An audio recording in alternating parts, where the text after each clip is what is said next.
Wassim Nasr, bonjour. Vous avez des informations à nous communiquer. D'abord, de qui parle-t-on précisément et pourquoi ces affrontements? Le plus intéressant, c'est effectivement de qui parle-t-on, hein. On parle de ce qu'on appelle les forces démocratiques syriennes. Donc les forces démocratiques syriennes composées par des Arabes et des Kurdes. Le lead, il est pour le YPG, donc le commandement évidemment, mais il y a les comités militaires locaux, ce sont des Arabes. Et là, les combats sont entre le comité militaire de Deir ez-Zor, composé d'Arabes, constitué en 2017, qui était la fer de lance contre l'État islamique dans l'effort donc de la coalition avec les forces démocratiques syriennes pour chasser l'État islamique de tout l'Est syrien. Donc ça a éclaté avec l'arrestation du chef du comité militaire de Deir ez-Zor, donc Abu Khawla, il s'appelle, qui est le seul qui était le chef depuis 2017. Il a été piégé par les Kurdes et arrêté, ce qui a fait des remous au sein de sa propre tribu, qui a appelé à sa libération. Et puis petit à petit, ça a fait boule de neige vers les autres tribus, les autres clans, les clans sunnites, les Shaitat, les Bakara, dans cette zone-là, qui ont pris les armes, et ça dure depuis le 29, contre donc les forces démocratiques syriennes, dans leurs composantes kurdes et arabes. Ça, c'est intéressant. Et il y a eu des appels à la démobilisation. Ça veut dire qu'ils ont appelé les combattants arabes dans les rangs des forces démocratiques syriennes à quitter ces forces et à les rejoindre pour combattre l'influence kurde. Donc, ce qui a commencé à cause de l'arrestation a évolué en quelque chose d'autre, parce qu'il y a eu des civils qui ont été tués, il y a eu des dizaines de morts entre les deux. On va écouter un chef de clan important dans la ville de Shhil, qui est une ville importante là-bas, qui explique avec ces mots pourquoi ça continue.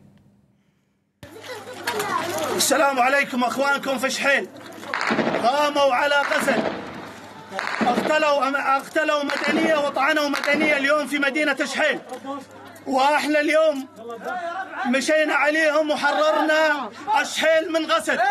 احنا ما نطلع مشان المجلس العسكري ولا مشان ابو خوله، احنا نطلع نصره لعوائلنا المحاصره بالحسكه.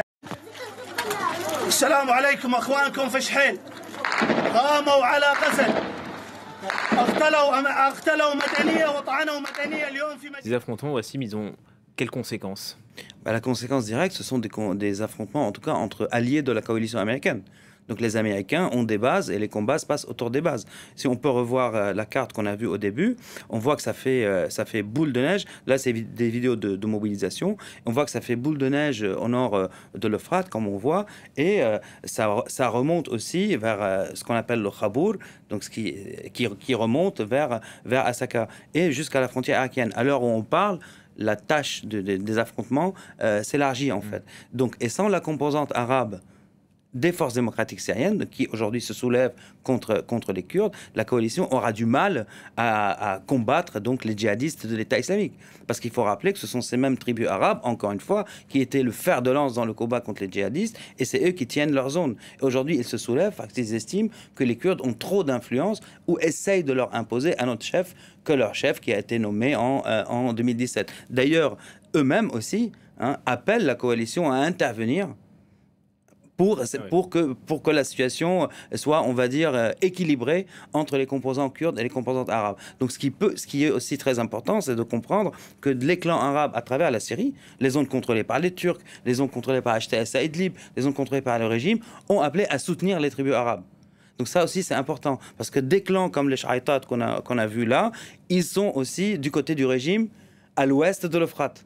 Et donc là, le régime plus les Iraniens vont essayer de jouer cela pour mettre à mal la coalition américaine au nord de l'Euphrate. Donc il y a tout un jeu de négociation qui se crée. Voilà. Et une partie des clans est du côté des Turcs dans le nord. Donc si tous ces acteurs régionaux rentrent dans l'équation, donc si les combats durent, tous ces acteurs vont rentrer dans l'équation et ça va beaucoup compliquer la tâche aux Américains. On rentrera dans une autre dimension de confrontation entre Arabes et Kurdes. Merci pour vos explications.